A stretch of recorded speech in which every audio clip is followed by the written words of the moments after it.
Jeremy Alvaro, after a big crash this morning in the warm-up, he starts from 8th, headed to Pasquier. Antonelli, Toba and Artigas go from the 4th. Sasaki and Carlos Tatai are on row 6. Sasaki, of course, crashed out of podium places on the last lap last weekend. Kunikova and Izdihar, Nepa, Foggia, Rossi and Onju. So quite an unusual way to kick off this Qatar Grand Prix. What the rider has to do to win the race out on that win tonight.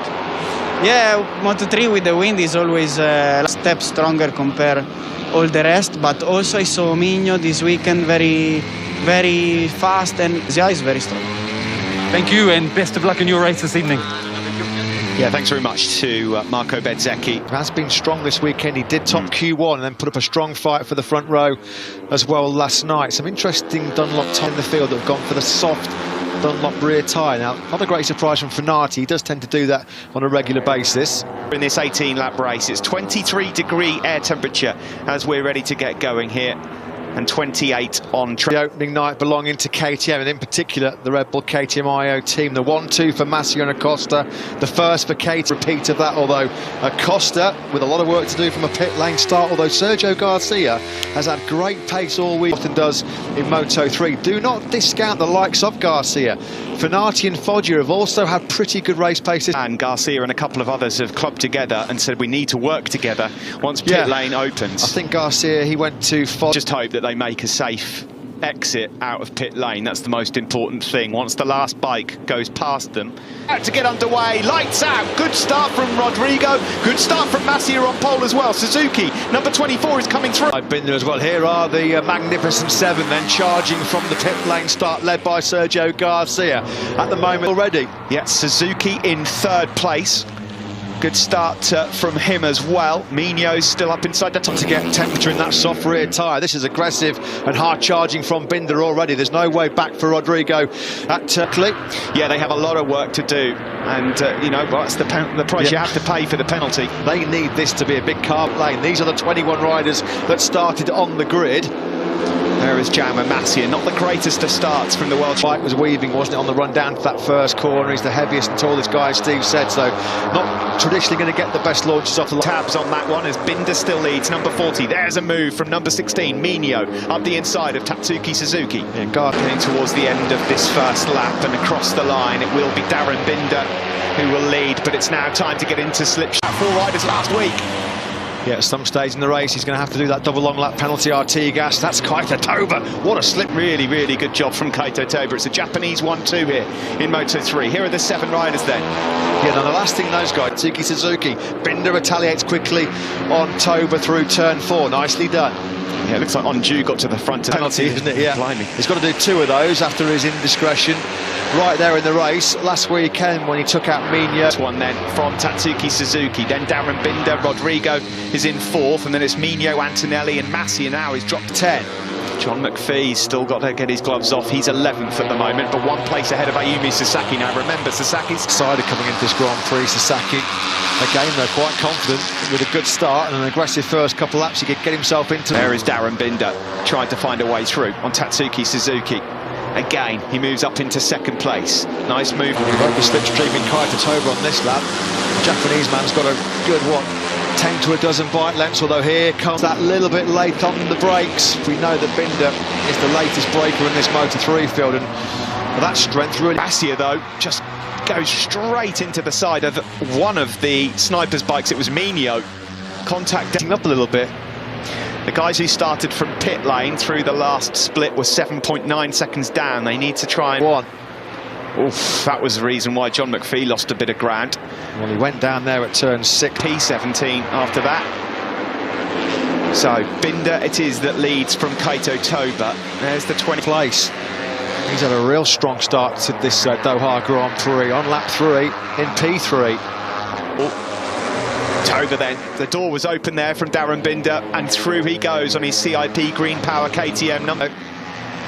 They've already rubbed once on this lap, so that was nicely done into the final corner on the brakes, just pinching the inside line. In the braking zone for the first corner, yes he is, but look at Salach as well, look at the slipstream he got too. He's going to lead into turn 1. Further back there is Andy Izdihar. Lorenzo Fallon, this is much better from the French rider. The runs behind Izdihar, 9.8 off your race leader, so there's still an awful lot of work to do for those 7 picks. Again, look at these guys through turn 6. Chopping, changing elbows, exceeding track limits as well. And that was penalties. Board with the South African Darren Binder, looking up ahead to Argentina's Gabriel Rodrigo. He is, much like Alcoba, one of the heavier and taller riders in this Moto3 class. This has got to be the first time that we've seen through to 13th place, but his Grand Prix career not littered with too many top 10s. 34 appearances, just 4 top. In from the number 12, he leads from Tatsuki Suzuki. Rodrigo, Darren Binder thinking about a move. He's just waiting a while for it. He's waited 35 Grand Prix. He's made me wait for that one. This is what happens to Slipstream on the start-finish straight. 1 kilometre long on board turn 1. Incredible action from Moto3 yet again in the braking zone for that first corner. Yeah, that's excellent work from the number 31 there. And he got Antonelli there through turn 3. That was brave and bold. But he's now in this group and in the pack, hunting for a podium. This Moto3 field ahead of Masia, who slowly but surely, Matt, is finding his way to the front. Yeah, as Marco Bezzecchi said, pre-run that KTM machine. Of course, he did ride a KTM a couple of years ago, then switched to the Leopard Honda. His championship challenge didn't really materialise. From pit lane, the gap's now come down to 5.38. That's largely down to the fact that they've allowed Pedro the race or to the front of this group. So that was so close between Philip Salac and Darren Binder. How there wasn't contact. So there are the lead 4, the quartet that are broken away from that group of 7 pit lane starters. Gosh, these guys are hammering it down the start-finish straight, cutting off the nose of Gabriel Rodrigo. Was Andre Stefano Neppa's just fired in yet another best lap of the race, a 2:06.232. So it's going round the outside. That's brilliant from the World Championship leader. He moves back up into 4th place. Yeah, that's the seeing them is one thing, getting on to the back of them is a completely different story. Behind him and Garcia number 11. The pace certainly picked up at the front on that last lap. The top 8 men all did their personal best. Front of this one, the rookie. Then it's Tatsuki Suzuki. Behind Suzuki is Antonelli and then Sasaki. Well, we got accustomed to seeing so many brothers in arms in Grand Prix racing at the moment. Phillips, isn't he? Not an easy man to overtake, Salac. Mino can't find a way through. Oh, that was tight. Very tight. Rodrigo. Rubicon Snipers 1-2 at the moment. Salac leads Mino. I don't think that's going to be lasting for too much longer. With fantastic racing as ever in Moto3. Someone's really wide. Oh, what about the tight run that Toba could carry? The tight line that Toba the first couple of corners. He's back in second. Brilliant move there from Adrian Fernandez. Up the inside of Darren Binder. They're all going on here in Moto3, and there's still lots of life left in it. 12 laps to go. Andrea Mino it is that leads. Yeah. And this is just now is only 6.8 seconds away from what was the race leader, Philip Salac. This is a replay then of them heading. His front brake protector came off and he was nearly over the bars there. His front brake caught Darren Binder. Those two were so close to going over the bars there. The gap now down to 1.5 seconds. Acosta is almost in touch. 27, the race winner here from a few years ago. Race winner from Sunday in 3rd, Jaume Masia. There is Koffler, number 73, with them. Fanati now leads that group ahead of Pedro Acosta. Yeah, team boss Peter Oertel of the Max Race.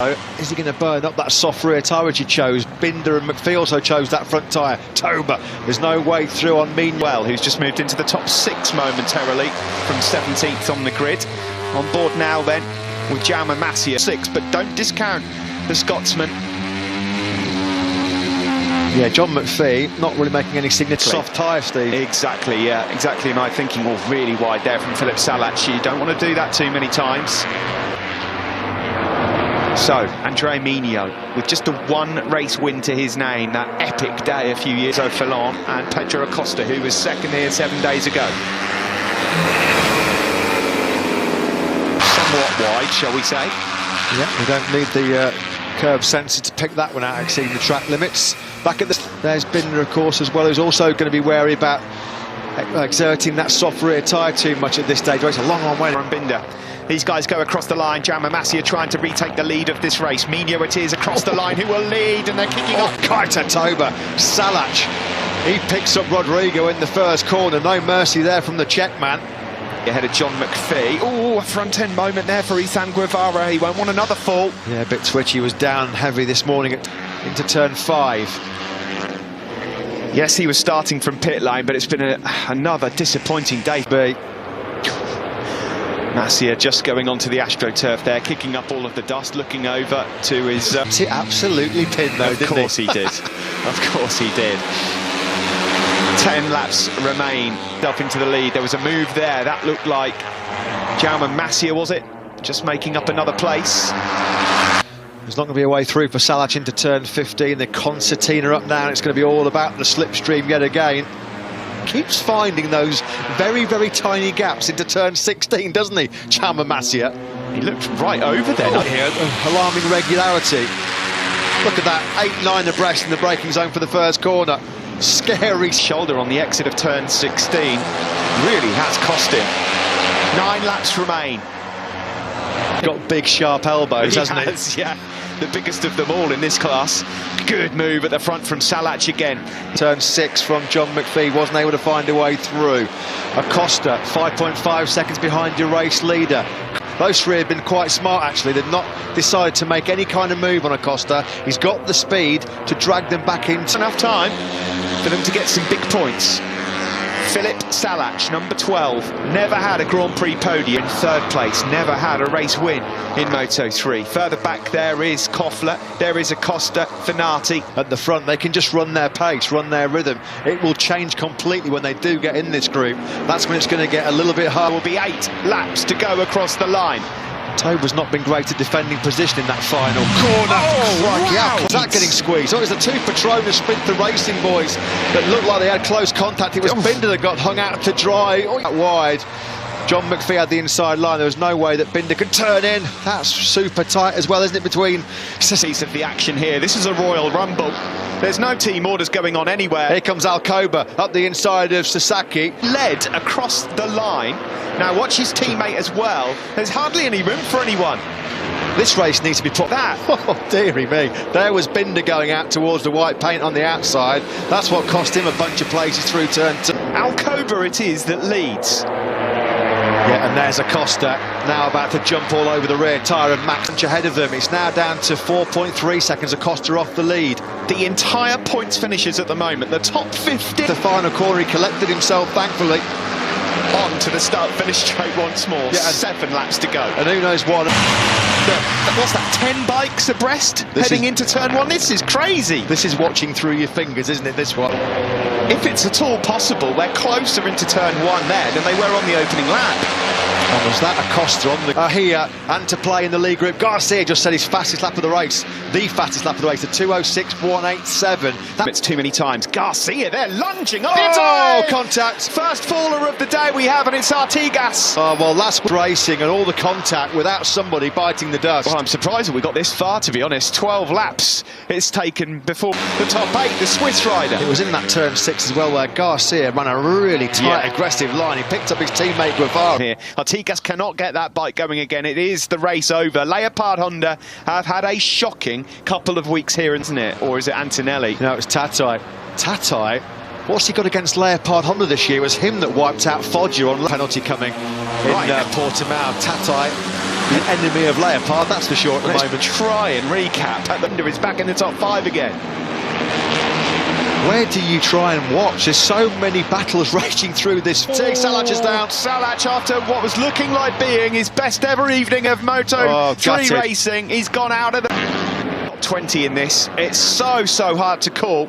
Jaume Masia up the inside there of John McPhee. He was having one of the best rides of his World Championship career, wasn't he? He was trying to go around the outside of the Yumi with that. Sasaki didn't deviate from his line at all. I think that's just a pure racing incident, nothing that Sasaki could do. There was certainly no... That leads here with 6 laps to go. There is Pedro Acosta in 13th place. Yeah, and the likes, I was just about to say, Steve, the like of them. Simon. You mentioned intent there. I can see Jaume Masia costing him a fair bit of time. Yeah, absolutely, although Jaume Masia had a bit of form with that himself at the end of last. Straight of Binder and Rodrigo rubbed. Wow, it's hard there. Has got the slipstream as well, and he's moving up into 3rd. Over the line, the top 20 men were covered by just 1.8 seconds. So many of these riders as well hunting for their first ever Grand Prix podium. So, October it is that leads a Moto3 Grand Prix. This is like a Tour de France peloton. It really is. Oh, it's fantastic though. It's losing out there was Gabriel Rodrigo. Yeah, Rodrigo and Binder, they've had their... Further back there is Tatsuki Suzuki. We've not mentioned him too much in the last few laps. Nico Antonelli, number 20, the Sprinter Honda riders, 17 Binder, 40... Sorry, 17 McPhee, 40 Binder. Jaume Masia making his way now. It's one here in Qatar, a long, long way to go. 4 laps in the corner for him to try and retain that lead position. Because here comes Slipstream, and you can go from 9th to 1st into turn 1. Toba leads. There goes McPhee. He now leads for the first. McPhee's gone down again. Oh, John McPhee, how was your luck in 2021? And it's the 2 men of the heat at the moment, of course. The adrenaline still coursing through his veins, but I'm afraid to say one of our coolest customers in Moto3, John McPhee, and there was nowhere for McPhee to go. Can you believe it? McPhee and Alcoba out again. They were wiped out by Artigas tight. Things are getting a bit messy here. Yeah, this is going to be now just a battle of survival. Jaume Masia, Acosta is ahead of his teammate Jaume Masia. That is incredible. He started from pit lane. McPhee reflects on this and looks back on it in the cold light of day. He'll have a lot of regrets about that. Of course, he's absolutely fuming. Right. Not quite back tire, but there's contact. That you cannot blame Alcoba for that. McPhee can see it coming. That nearly dear. Totally understand in the heat of the moment his loss of cool. But we know John McPhee, so Jeremy Alcoba. Absolutely right. Now let's just try and focus on this somehow. Into turn 1 we go with 3 laps remaining. All the pin just thinking, I need to get out of here. I don't want all this trouble and chaos and carnage that's unfolding around him. Winning a race. Yamanaka having the ride of his life. He got his first World Championship points last week, number 6, the Prustal rider. Action here in Qatar. And there's more drama still to come, isn't there? 2.5 laps to go. But Acosta, from a pit lane start, can still win this Doha Grand Prix. Masia, the winner here last Sunday, leads. Further back there is Ryusei Yamanaka. Excellent stuff from him. He's just behind fellow Japanese. Dashboard. Second place, a brilliant ride so far from the experienced rider Andrea Migno. Yeah, I mean, whether Alcoba just picked up that extra slipstream, it ran him into the first corner, perhaps 5 or 6k. First 2 Grand Prix, already a massive hole in his championship charge. 2 laps to go. Masia leads, podium places, although squeezing him out is Darren Binder. Acosta's front tyre there just about hung in there. It was absolutely... There's a gap forming there behind Andrea Migno. Are the top 5 going to nudge themselves away? Antonelli is leading that exceptionally well, but I don't think time management can come into the equation in a race like this. And here goes Acosta as he got up the inside of Binder. It was very about these 5 in the closing stages of the penultimate lap of this Moto3 race here in Qatar. It has been some talent, and he's through on Binder. Acosta up into 3rd place. Incredible. Isn't it, Matt? He could win it. Half a second now behind Migno to Antonelli. Is that Garcia? His heroic charge from the pit lanes come to grief and a premature ending. Rebel Katie Maiho had some heroics from the back. This would eclipse Binder's ride from the back of the pack, on the back of the grid in Jerez 2016. Pedro Acosta, he started. Nico Antonelli is also there as well, number 23, as they now head into turn 1. It's Acosta who leads still. 9 seconds off the lead group, and on the last lap, he leads, and he's got the hammer down. He's already trying to put a bit of daylight between himself. Rookie sensation, not half. Can you believe what we're witnessing here in Qatar? Pedro Acosta in just his 2nd World. Migno there, that might be the end of Migno's podium challenge. In doing so, though, Masia lost all of his exit speed, and Rodrigo swept through. And Binder at the moment has got nothing for the incredible 16-year-old Pedro Acosta. Frustration! Oh, dearie me, a touch there between Sasaki and Masia. Masia, right foot off the foot peg. Well, it looks like never seen anything quite like this. I've been in the paddock for a quarter of a century, 25 long years. This has been a true from the pit lane. Binder, though, he's brilliant on the front end of the final corner. It's going to be all about the slipstream. It's Acosta versus Binder. It's been Acosta's got it. He's got it. Unbelievable. Binder's got it. Wow. Acosta. What an unbelievable Grand Prix. We said he was a sensation last weekend on his debut. Truly remarkable Tissot Grand Prix of Doha by 0.03 of a second. He started